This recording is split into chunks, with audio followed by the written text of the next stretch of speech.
What's up, party people in the house? Let's get this weekend popping right. Welcome back. You're listening to the Entrepreneurial Web. I'm your host, Jeremiah Fox. We got a hot one for you today. Before I bring my guest on, the message of the week. It starts with a question. It ends with an answer. It's something I've heard my guest say many times, and it's something that he kind of lives by. The question, what is a problem? The answer, a problem is an opportunity. With that, we're going to bring on the King of Clubhouse. He's been on Clubhouse so much lately, he won't even do video. That's his new format. I love it. He's having a little video issue today, but that's okay because I look good today. You guys can't just look at me. I'll have video in about 5 minutes, but no problem. Let's get it started. Welcome him back to the show. He was on just about a year ago, right as everything was shutting down. He was one of my first bosses, started working for this gentleman in about 1993. He owns a number and has opened dozens of restaurants throughout the East Coast. He's also in construction. He has 2 8-figure businesses.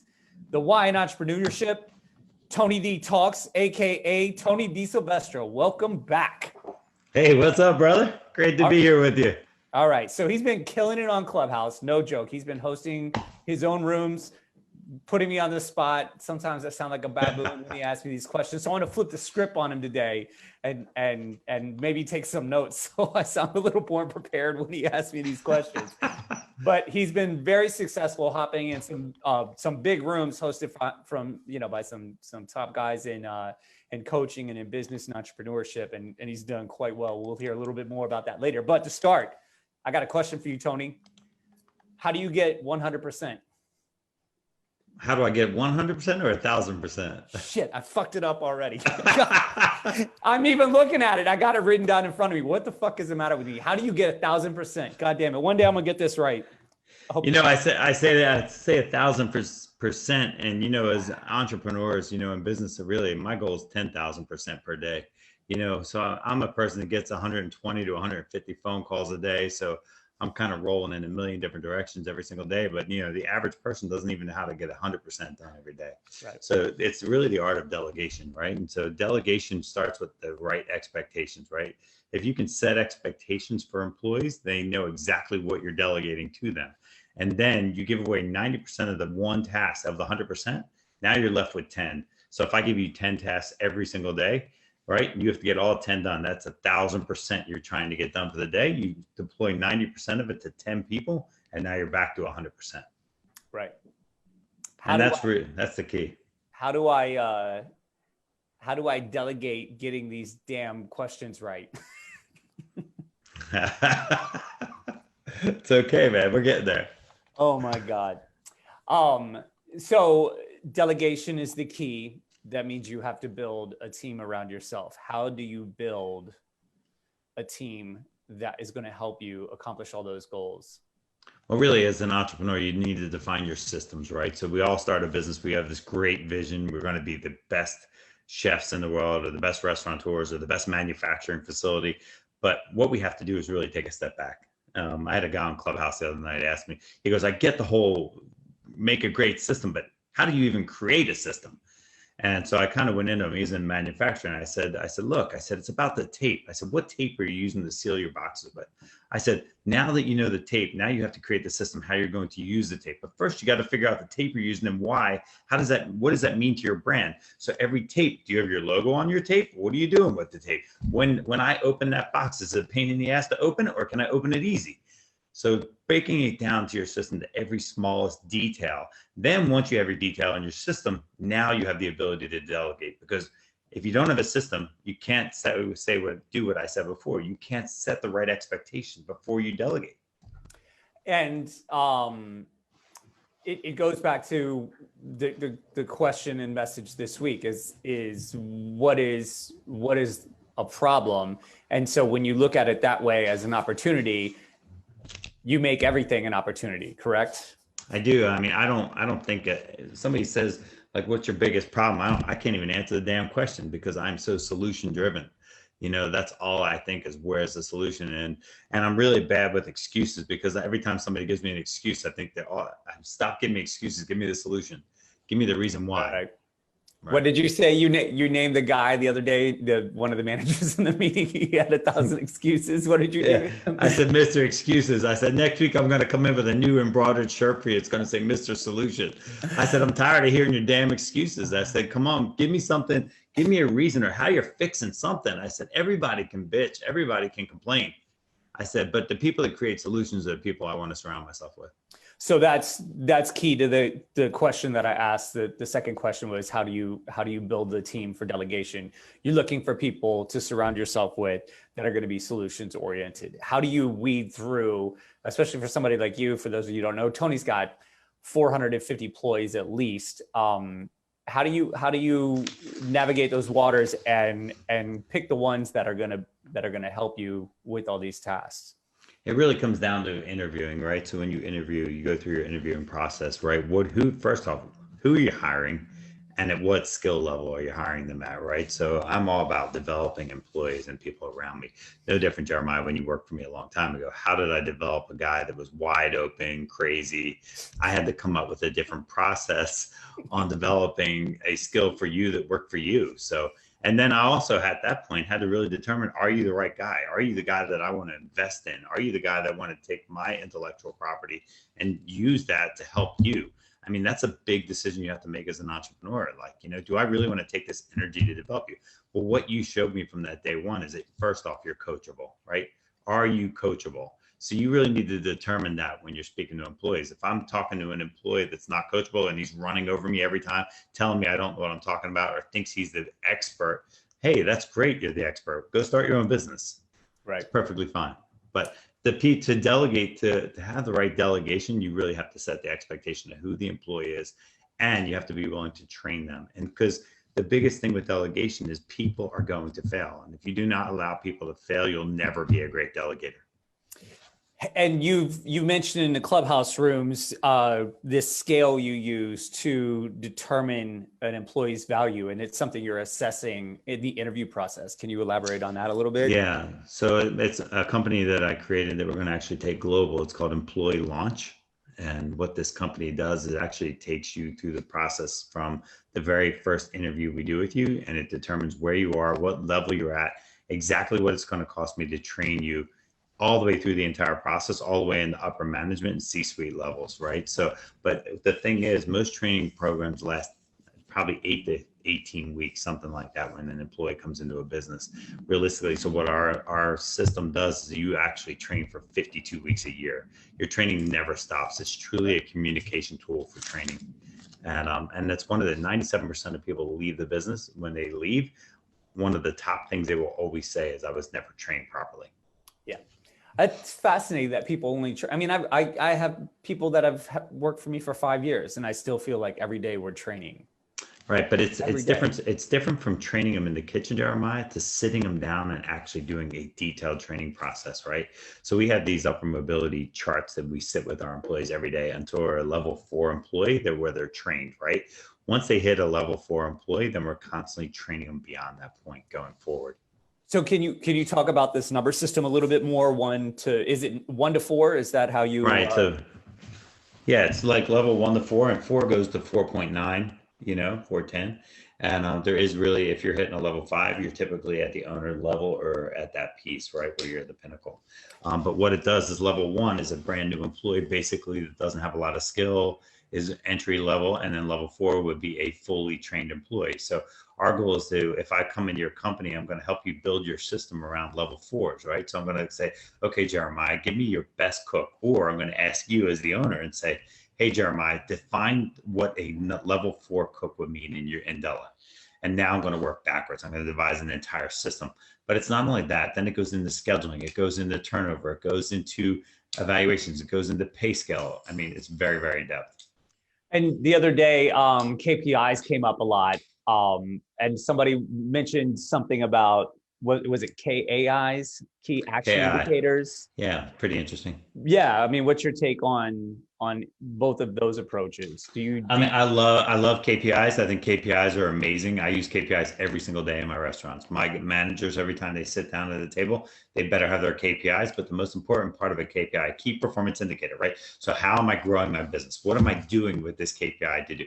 But the biggest part of a KPI that most people miss is the result piece. They don't give you the result. It's great to create KPIs. We can create 9 million KPIs. Right. But how do you come with a result, right? Where's the solution? Okay, great. You have a KPI. Now I need the solution. Now give me the result, right? And that's where the key action piece, the action piece right there is, okay, what's your solution? It's just a different way to say it. So they're just adding an A in there, but that's how I focus every day. KPI, okay, what's the solution? But it needs to be KAIR, result. And maybe I need to use that, Jeremiah. Let's write that down. This is what I learned the other day. Let's do it. KAIR. I need okay. I can't see. Cindy D just walked in the house with the solution for the computer. Woo! She's been listening in on those Clubhouse calls. I know, she sits back there. She won't talk though. I'm like, oh, there's just another person I know that heard me fuck it up. I love it, dude. You never curse either, man. That's kind of funny. What's that? I said you never curse. Well, not in there, no. But this is my show. I can do what I want. Exactly right. I try to be a little bit professional in there, but it's really funny because the other rooms that I'm moderating and co-moderating in, I feel like super strong, and I get in yours, and I'm like, whoa, we're in deeper waters here. Dude, you didn't even talk the other night. I was like, where the hell's he at? Man, somebody else said that to me, like, man, Jeremiah was really quiet tonight. Yeah, I was pretty tired, and you even called me out at one point. You were like, can you reset the room? And I was just like, oh boy, where are we at? What are we doing? Some of those calls I'm doing. There he is. Hey, hold on. Let me hey Cindy, get rid of the dog, please. Hold on 1 second, Jeremiah. Give me 30 seconds. No, you know what? Take 2 minutes. We're gonna take a quick break, and I'm gonna reset the room when we come back. So everybody hang tight. We'll be back in just a minute.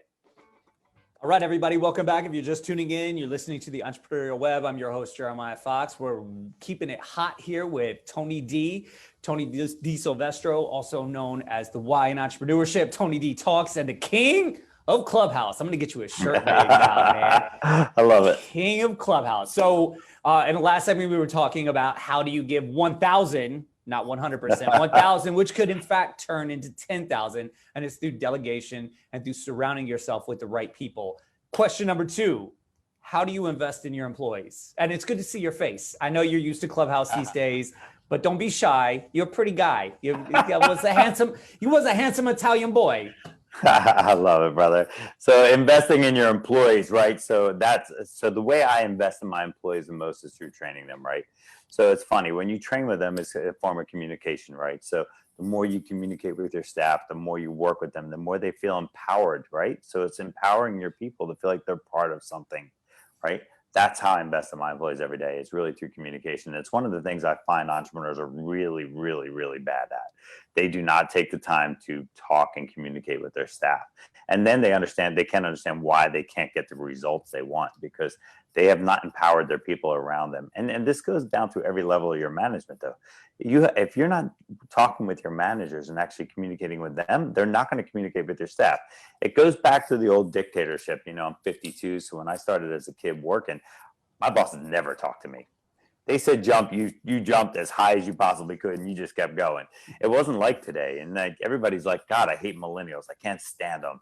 And I love millennials. I mean, this is probably my favorite group of people. They've changed my management style completely. Because they all want to know why. They want to know the why and what we're doing, right? And then when you tell one of them, they go freaking tell them all. It's like the most amazing thing in the world. I tell this person, hey, this is why we do this. And then they go tell the entire staff. But when I grew up, if a boss told me something that was unique to the brand, I didn't want to tell anybody. I'm like, I'm not telling anybody. I'm like, I want to have the advantage over everybody.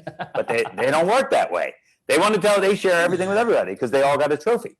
Because they're all it's a bunch of fucking liberals. Whatever. I'm kidding.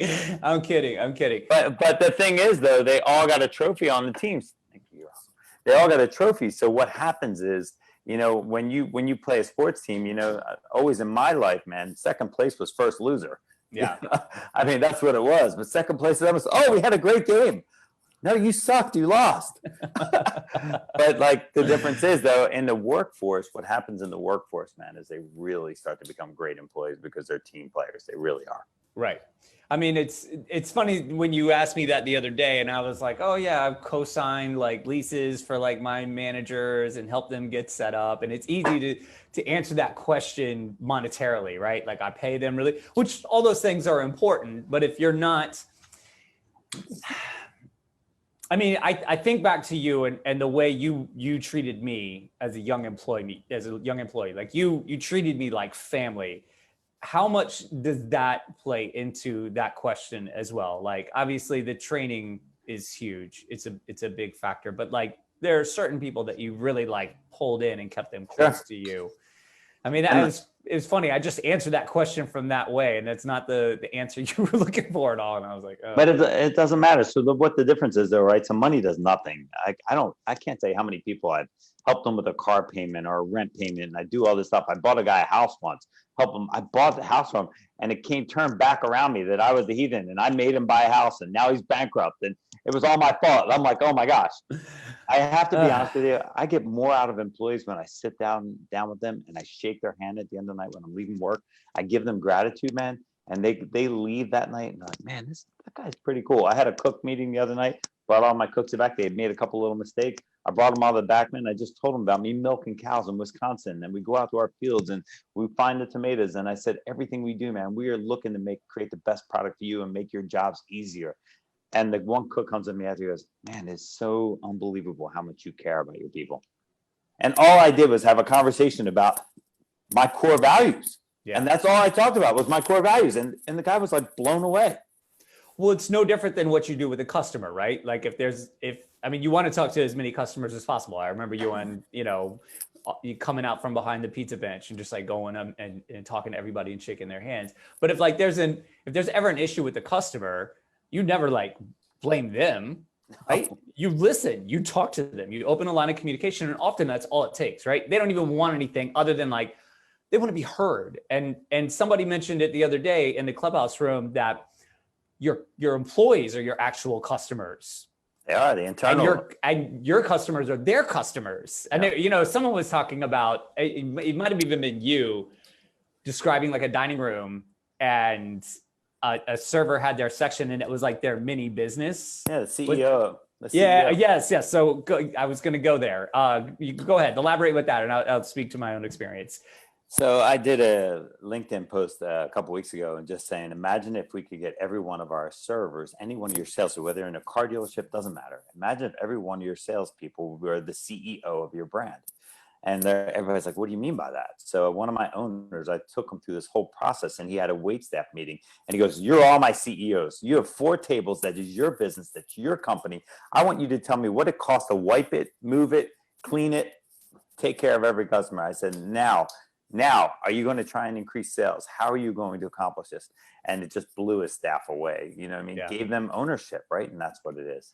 Well, you always did that with me. And it's funny working in, do you guys do pooled floors for the wait staff? We don't anymore. We used to. But you have, yeah. It's funny because growing up and getting into, especially waiting tables early on, we didn't have any pooled floors. And I always looked at it that way. It was like, this is my little mini business. Right. It's not a business. You hook up with your bartender, you hook up with your busboy, and it's like, I'm going to take care of you. And it was this trickle down effect. It was investing in them in a certain way and surrounding yourself with the right people. And we would hustle it because there were always some people that were just less eager to be there, and I just loved commerce. I didn't care about waiting tables so much. I loved the game, it just like was so inspiring. And then at a certain point, it kind of flipped. In New York City, I mean, it's like every dining room is a pool floor. Oh, really? Yeah, pretty much. I mean, but so there are pros and cons to both. It depends on the staff that you have. There's some places where it allows bacteria to grow. It's really bad, but you can use it to really like raise all ships, like the rising tide, we'll pick them all up. It's a matter of the approach. Yeah, I think it creates a little animosity amongst staff though, because the weak link sometimes is they're picked on, Well, that's the problem. So one thing that I did at Della was I created a point system very similar to what you have for hiring. Right. So it's like this ongoing thing, and it allows for upward mobility, where each front of the house person is assigned a point. Right. And it's a value based off your experience, based off of your, there are a number of things that your enthusiasm definitely play into Right. it. And it walks them all the way up. So like my highest guy, like my highest bartender who could also like run the whole dining room. He could do like, that's somebody like the highest point, like with a 4.9, they can do everything in the restaurant that I can do while it's open and operational, besides like the ownership things, so like, Does he make more money? Yes, he makes it. He makes a higher cut out of the pool because of his point system. Yeah. So it's not really pulling then. Well, it is. It's not. It just shakes it shakes the globe up a little bit, Yeah, it's Jeremiah's mind of pulling. It's creative, Jeremiah. Well, this place that I worked at, like 15 years ago, did it. They had a point system, and theirs was a little more cut and dry. It was like busboys made a certain cut, food runners made like a slightly higher cut, servers made another cut, right? And the servers were the highest, and it just had to do with like your interaction with the table. So it was an interaction based system, and so I just took it one step further to create just incentivize, but it was to help build that team, and it's great. It's what allowed me the opportunity to be able to step away and do other things, which we'll get to in a minute, that help the business grow. Any other last thoughts on investing in your employees before we go to our next break? No, I don't think monetary. I don't think money motivates employees. I really do. I really think it's investing in their intellectual property and making them feel they're part of the team. I really do. That's where I think is the key. Communication is everything for me. Yeah. Awesome. That's awesome. Okay, cool. Let's take another break. I got another question for you when we come back. Hang tight. I'm ready. Well, yeah, I know you are. Man, my neighbor Belinda the other day, she was like, where does this guy get his energy from? And she was I got off the call at like 12:30 and they were still going strong. I was like, yo, man, he's the Energizer Bunny. You have no idea. We finished at 1:30 and I'm like, I couldn't sleep till 3 and my brain was like on that's fire. The problem, man. I do these rooms that start at 9 o'clock, 9:30 at night, and then I can't sleep, but I got to get up at 5:30 in the morning, and it's like 1:30, and I'm like playing all these things in my head. I'm like, oh my God. I'm like, I got so much work to do. I love it. We'll be right back, everybody. Hang tight.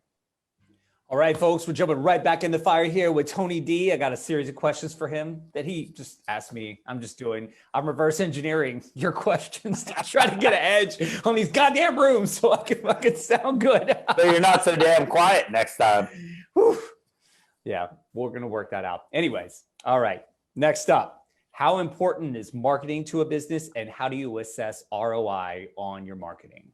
Woo! Where'd you pull that one, bro? I love it. So, me, Jeremiah, all I do is 24/7 marketing. I just got out of a 3-hour marketing meeting. But my biggest problem with marketing is over 30 years, is really understanding, am I saving money? Am I making money on my marketing? Right. Because I can't stand it. You do Valpak and you do direct mail. Do you know what the average rate of return is? 10% or less? 1.2%. 1.2? That sucks. And you've been doing this for a long time. So you're like pre-digital, like print material, billboards, like you've been at it for a while. So you can speak to the validity of this. And about 10 years ago, I would say I went to Manhattan. I spoke in front of like 4,000 people about how digital marketing is the new thing. It's going to be 90% of your business. And I'm up on stage and I'm standing on stage and I'm like, phone books are done. And everybody in the audience like, no, phone books are not going away. There's no way. I'm like, phone books are done. I mean, these millennials don't even know what a phone book is, right? First of all, right? So, but the thing is, now I truly believe that it's not just digital, right? So people still love having something in their hand. They still like to physically see something. That's why billboards are still there, or so. Right. But what it is how do you monetize your marketing system, right? How do you actually create business from your marketing? The thing is now AI technology is amazing, right? So we're finding that AI technology is finding what people are, where they're at, what are they looking at? And when you test it, so when you run like Facebook and Instagram now, you can actually, I use a company now, they run tests to see, I run an ad for 3 months and I say, okay, how many people actually looked at that ad? And I'll run a series of 8 different ads and I find out which one people are resonating, and then I hit it 9,000 miles an hour. Right. I hit that specific ad. So it's really the beauty of what's changed is we know what consumers are looking at now. I know what kind of underwear they buy. I mean, it's crazy, right? Yeah. So if you've ever done data analysis or had somebody do it for you, it's sick. You don't even want to know this information. I know. But then you start going into like geofencing, and like geofencing was hot 2 years ago. It's the biggest waste of time for me. It doesn't work unless it's in a very specific area. If people are sitting in Madison Square Garden and you can geofence them to come get a drink afterwards, that's great. If they're captivated in one area. But really, when it comes down to marketing, then you really have to track your numbers. I don't do a piece of marketing unless I have a code on it, something that I can actually track it. Like billboards are extremely difficult, right? Unless you're putting out a specific message. Like in Philly, they had a billboard. It was like, I hate Mr. Stevens. Mr. Stevens is a jerk, right? And he put it everywhere, all over his billboard. He's like a mortgage guy. But what he did was he created traffic because who the hell is this guy, Mr. Stevens? It was the most brilliant billboard I ever saw. But he was creative, right? All he wanted to do was create traffic. Man, they had to Google it because this guy, who the hell puts this shit up here? Yeah. And it was just awesome. But, it's really looking at marketing. Marketing is tough, and marketing is really hard right now because it's changing so rapidly. Like I'm 52 doing TikToks, and like I just created this new thing, and I'll share it with you right now. Every Wednesday, I'm going to be shooting a video in my restaurant. It's going to be Why Not Wednesdays, Why Not Wednesday. The digital version. And Tony D Talks, but I'm going to be breaking down every aspect of my restaurant, whether it be pasta creations, whether it be my servers and what is creating an experience. I'm going to talk about this every Wednesday. I'm really just going to make my whole restaurant live and really showing them who we are. But you said it the other night, like it's negligent to open a business, to start a business without a marketing budget, like out of the gate. Like, you shouldn't even open. Right. Like there are a lot of people, I mean, I'm guilty of it myself, just like opening the doors, winging it, and just being like, hey, let's see what happens. There's a difference though, man, right? So you're part of your marketing in Manhattan or Brooklyn is you have this captive audience above you and all of that. Right. True. But it still can bite you in the ass big time. And no doubt. And the failures definitely came down to a lack of marketing, a lack of assessing any marketing we did, a lack of training, a lack of delegating. I mean, like when you're telling me these things, it's like, that's why I don't have that business anymore. Right. And the reason I have the ones that I do is not so much a result of that. I'm learning it now. It has more to do with the value system and just wisdom. But the thing is, so what you're talking about with marketing, right? So most businesses, when they open up, they're underfunded. Yeah. Almost 98% are underfunded. And the problem is, me too. In '93, I opened with $60,000, and had no right to do that, and almost lost my business 5 months in. But that's what happens. But the thing is, that's how you get better.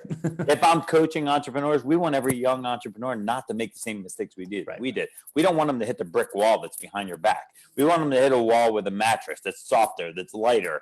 Right? How can we help them do this? And that's really my drive in my life, is really to help young people. And what's crazy, Jeremiah, it's not just like new entrepreneurs. These are businesses that have been in business for 10 years that I'm mentoring now that still don't know these things. And it's crazy, and they're suffering. And you know what they have, Jeremiah? They have a job. They're working in their business. And the other night on Clubhouse, we talked about that lady. She's in her business. Said, "What's my business worth?" I'm like, "Well, how much?" I said, "If you left your business tomorrow, would it survive?" And she's like, "Well, sort of." I'm like, "Then you're working in your business instead of on your business." Yeah. I said, "Your business is worth a lot less money if you're the one that has to work it." Yeah. And I want to save that. I got another question pertaining to that for the end. Let's go back to marketing. And particularly the ROI on marketing. So you've got organic social, you've got paid social, and you can get pretty good stats on that. It's funny. I had a guy in the restaurant. He's a local guy. He worked prior to the shutdown. He was in digital with the Discovery Channel. Okay. And he particularly had transferred into the YouTube only creation portion of the network, and they got great analytics on, like, they were, he was telling me, we used to do 30-minute pieces for YouTube, and we got such good analytics that like nobody was watching past 15 minutes. Yep. So for the same amount of creative budget, we could make 2 episodes instead of 1. Right. And you can see, you know, just they got everything. But his dad, and this guy's probably, he's a few years older than me. He's probably like, you know, 47 or something like that. His dad was also in marketing, like when he was a kid. When his dad started, when it was like radio and television, and his dad used to always say, we know 50% of marketing works. We just don't know which 50%. So they were constantly growing this money up. What are other ways you assess your marketing and the ROI on it? And where's like a sweet spot for somebody that's got a budget? Say they've got like a $2,000 budget. What should they look for, like monthly, for the ROI on that? What are some of the key indicators for that? You know, if you're getting 10% off your marketing, you're doing phenomenal. And I think you can actually increase it more, right? So if I do a static ad versus a video, I'm going to get 600 times more people opening that video and seeing that than I am a static ad. So I would invest a lot of your money in video, and really going back to the roots. What's kind of strange is marketing's kind of taking it going backwards. It's like, you know, word of mouth. But the cool part about it, we have a system that we can do word of mouth to the masses. Right. So how are you doing that? So how are you creating that revenue? You know, and you have to always link revenue to sales, right? It's always top line. If I'm doing a marketing, I need to be able to know I did this marketing, increase my sales by 10%. I increased my sales. If you don't know those numbers, why are you marketing? Why are you even in business? Right. So how do you assess that? What are a couple ways that you or your company or people that work for you dig in and figure those numbers out? So actually, I mean, I use a pretty sophisticated system called Drive Social. They do all of my Instagram and Facebook marketing, but then any other piece of marketing I do, I put codes and brands on everything. But I also know, say I want to do a campaign that's increasing one part of my business, say delivery service, right? So I want to put out ads that are specifically driven to delivery. And then I watch my numbers every week. Say, hey, is delivery up or delivery not? So now I have a guerrilla marketing, right? So we're delivering flyers down to businesses all over the place right now. So, but what I do is I track who I go to. I write down every single person where I dropped off. And then every week I say, okay, how many of the people that I dropped off 100 flyers, how many people ordered out of the 100 flyers? This isn't brain surgery, right? But what I do is also then I calculate the total sales for those flyers, and then I'm able to track and say, okay, I increased revenue by this much with this action. So you're saying like the flyer had a code on it. Flyer has a code on it. So you always. Yes, always. Understand. Otherwise, you just, I hate to say it, but you're like pissing in the wind. Right. Yeah. No, you don't know. That's why I was asking that. Like, so you're doing print material with flyers. You're doing social ads. What are some of the other ways? What are some of the other paid advertising you're doing? What's that? We e-blast. Okay. We're doing e-blast wherever we're in sponsored events. Like say we're in the ballparks, we do all that in the ballparks. Every single ticket has a code on the back of it. We have bounce backs that are coming back. We put flyers on every piece that we send out with bounce back or a code on it promoting something new, a new menu item. We have QR codes that we're using now that is giving people all kinds of information. Like we have this new QR code we just developed. It's giving them, it's like opening a whole website of stuff that they can actually track and actually comment on. It's really, really cool. So how do the bounce backs work? Same thing. It's got a code and identical. Yeah. Identical. But right. So when I do a bounce back, I'm going through my menu, right? What is my best contribution margin, right? I'm not going to put like the highest, like I'm not going to put bone-in wings, which are killing us right now. I'm going to put boneless wings. There's 17% food cost versus 52% food cost. So it's not just me. We bought wings the other day and I was like, wait, what? Exactly. It's a dollar a wing almost. That just jumped up big time. Yeah. I was like, something's not right here. But it's also knowing, so when you're marketing is making sure that you're marketing profitable items, right? But also there's a loss leader, right? So what are your loss leaders, right? So if I can buy, say you go and buy a pallet of 2 liters for like, 20 cents, then put it on there, give away free 2 liters, but you're getting them to buy, say, hey, I got a chicken marsala for $24, but I'm going to give you something free with it, So that's what it is. So now we've talked a lot about the restaurant, but you also have a very successful construction company. How does that translate to that? So it translates the same exact way, right? So that you have to have integrity, right? And it's in my construction business, right? So if I have homeowners coming in, they walk into any of my construction business, it's the marketing. The marketing piece is kind of different there, right? So I'm marketing with my integrity, my cleanliness of my job, the craftsmanship of my work. So when you walk into any one of my construction companies, I mean, I have 15,000 square foot house and building 10,000 square foot and an 8,000 right now. But when you walk into any one of my construction jobs, it's pristine clean, right? There's nothing on the floors. The craftsmanship that people are seeing. I've been shooting a couple YouTube videos on showing people what I'm doing, and I need to do more of that actually. But what's happening is I can't even advertise in my construction company because I have 15 jobs going. I'm way too busy with it, you know. But what it is that was like just like a hobby for me on the side, but it's become an enormous business. But it's like the side hustle. Right. Like you just do that. It's an 8-figure side hustle, but and is it mainly residential, single family residential that you're doing? No, I do commercial and residential. I'm just a big realty office, just rebuild all that out for them. And then I'm building some medical office buildings right now. So I'm doing a bunch of stuff. So really cool. But, you know, but marketing wise for real estate, like I won the best, I built an ICF home, which is a concrete home. Yeah. I won the best ICF home in the world last year. The house I built. So like out of nowhere, this guy calls and, hey, I saw that you won the best ICF home. Can you build my 10,000 square foot house? I'm like, sure. I never say no, you know.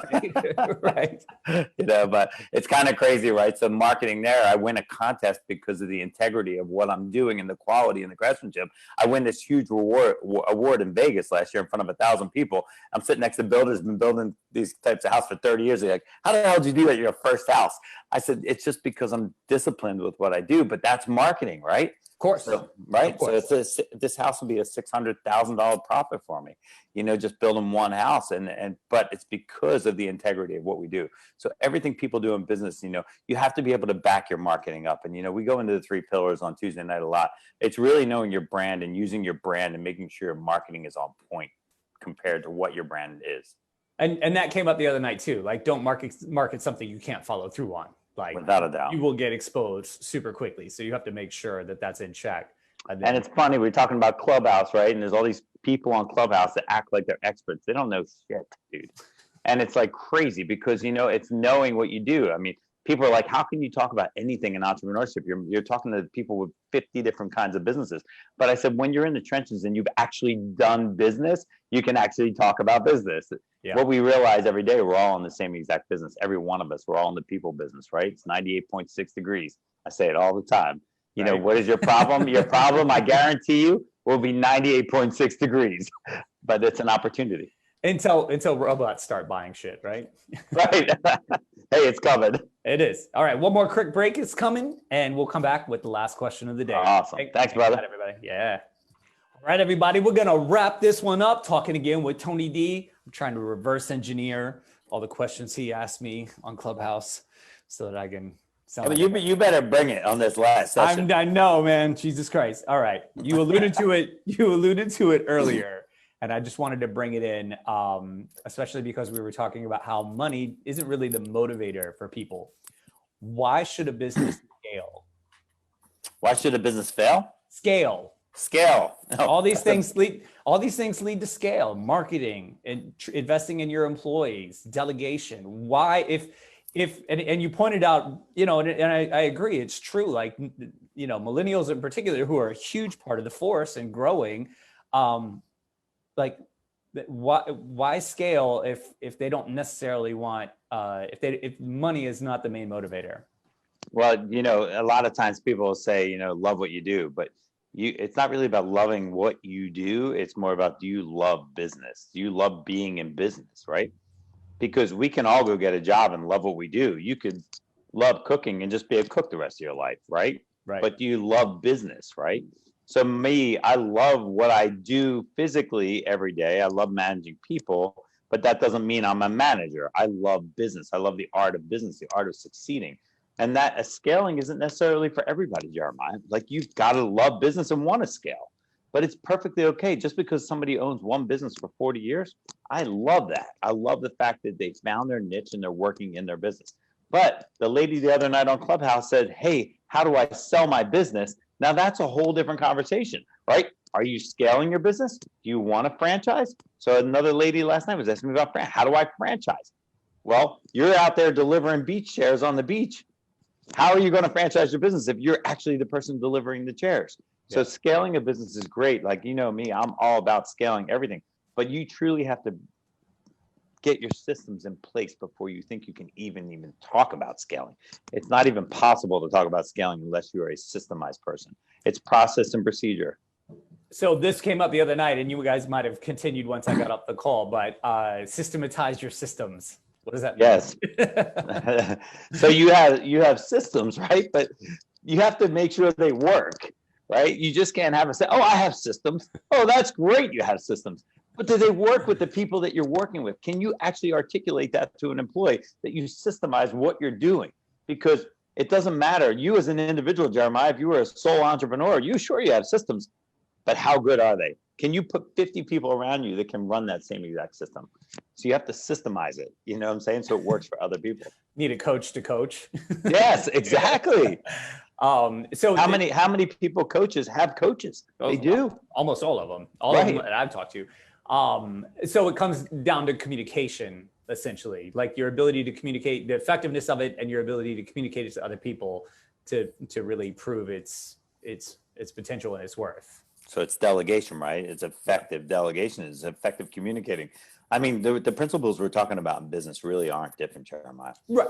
It's all pretty much, it all links together. But if you miss one piece of that link, you're going to fail. It's going to miss. You know what I'm saying? Because you're missing something, because you can't expect, your expectations of people have to be realistic too. And that's another piece with setting a system, right? So I could have this great system or this great process that I think every employee should go, why not? I made the process. Everybody should be able to follow this. But really setting realistic expectations for every single employee is critical, you know, and then you work on upper mobility, but you have to establish that you can accept their 100% is their 100%. It's not your 100%. Jeremiah, you're a passionate person. You think everybody should work as hard as you, and why can't you do this? But it's not realistic, right? Yeah. So, but what you can do is once you establish somebody's 100%, now you can build. Now you can make a difference in your brand. And that's what systems are, right? So you have to set realistic systems, right? So my problem, one of my biggest problems is I set these high, crazy systems, and I don't understand it. I couldn't understand them when I'm in my 20s, why nobody can follow these systems. I had to almost bring them backwards, back it down, or create 5 systems in one system and start, you know, breaking it out a little bit and chunking it so they could actually follow. Here we go. That word comes back. Chunking, baby. We're chunking. Yeah, I remember those days. I remember, and like you said, I mean, I caught the tail end of the old school, and it was like, you know, your employer says jump, and you say, okay, how high? And I remember like other people being like, this guy's out of his mind, and I was like, I don't know, he's pretty cool. Like this is fun. I don't know about you guys, but I'm gonna go down the rabbit hole. So essentially, you know, scale is for people who want to do something more than just work at their business their whole life. If they want to have, I mean, you still need a lot of these things, but it's essentially for people with that have higher ambitions than just having their one shop and working it for their whole life. But there's 2 different things of scaling, right? So if I'm a manufacturer and I'm scaling, right? And I can scale within my own business, or I can scale multiple businesses, right? So I think entrepreneurs, no matter what, you should always be looking at scaling in one form or another. It doesn't necessarily mean I want to open up 10 manufacturing places in 50 states, right? But how do I scale my own business to be more efficient? Or how do I scale my business that I don't have to work in my business every day? How do I scale my business so I can train a manager to be able to run my system? And that's what it is. And I talk a lot about working in your business or on your business. It's a very common thing you'll hear coaches saying to people, hey, are you working in it or on it? You know, or can you see the forest through the trees? You know, if you're stuck in the middle of the forest, you can't see the trees, you know? Yeah. So go ahead. I was going to say that was the answer I was looking for. Like it comes down to, if it's not necessarily monetary or multiple businesses or multiple locations, it's about time. It's about your time. That's the precious thing we have. And it seems to me, like talking about millennials, that's a big factor for them. Like they want more time. Like you guys, like you and I, we were like 80-hour work week. Nothing. I don't care. You know, still, it just doesn't even bother me. But that's huge currency, and that's something like even inter business you can teach, which will help all the bells and whistles to get rung. You know, when I was younger, Jeremiah, I thought if you weren't working 100 hours a week, you're lazy or this or that, you know, and you start to realize as you get older, hey, work smarter, not harder, you know, and sometimes I probably should have listened to a lot of those things when I was young, because today, even though, I mean, I'm working much smarter in individual businesses, but now I just have 6 or 7 different businesses. And so I take that delegation 10%. So I have 10 businesses and I'm 10% in each one of them. So but that's just how I'm built, right? So that doesn't mean it's a bad thing. But if somebody can do their job in 40 hours or 50 hours and do it better than me because they're actually using systems and processes and procedures better than I am, then God bless them. Yeah. They're smarter than me. It's a wonderful thing. I'm still trying to catch up, but keep doing them clubhouses. So tell everybody your clubhouse schedule, the room, and any other things you got going on. We got about 2 minutes left. So you got Yeah, no doubt, man. I'm on Tuesday nights at 9 o'clock. I always kicking in but business fundamentals and really trying to help entrepreneurs, whether it's a startup or a 30-year business. It doesn't really matter to me. My goal in life is to do that. I'm actually starting my own coaching career, and I'm trying to actually figure out the name of that right now because I do so much and I have a wealth of information. So to put it into one sentence is a little difficult for me, but really it's about really going into those business fundamentals and looking at the basic process of your business to make you more successful. I just wanted to note for everybody listening, like when you come into Tony's room, he's not at the top preaching down. Tony pulls everybody up. Like everybody gets multiple opportunities to speak, which is why your rooms are like 4 hours long. But you do a great job of really, really like just asking everybody, engaging everybody. And it's been super eye-opening for me. And awesome. Yeah. So you guys check it out. If you're Jen Stratweiser texted me, I got to check out his room, but I only have an Android. And I'm like, God damn it, get a fucking, like borrowing your kid's iPad, something. Come on. Like, stop with the excuses. And you better talk more next time you're in my damn room. Now I'm pumped up. I've been taking notes. I've been writing stuff down. You're like a possum. I was there, but it was just like, sometimes it's just like, I'm listening to all these other people and I'm like, and you asked me to think about scale and it's like, and like literally like what Garrett the other night, he was like, man, I just put food in my mouth. Like you catch me the same way. Like I'm doing something like I'm wiping Naya's ass or something. And you guys, and I'm like, and I don't want to be like, I got to give an excuse. Like, I don't know. Like I'm wiping my baby's ass. I'm just like, oh, this sucks. You should have said that. But as one of my guys said, man, that guy Jeremiah was really quiet tonight. Next time, I'm going to kill it. I love it, man. I love it. All right. Thanks, brother. Awesome. Hey, it was again for sure. Always a pleasure, man. You look good too, man. You look a little clean cut now. It's a little bit. It's my COVID cut. I love it. All right, brother. Be good. Thanks, you too. Thank you, everybody. We'll check in with you next week. Have an awesome weekend. Peace out. Woo woo. See ya.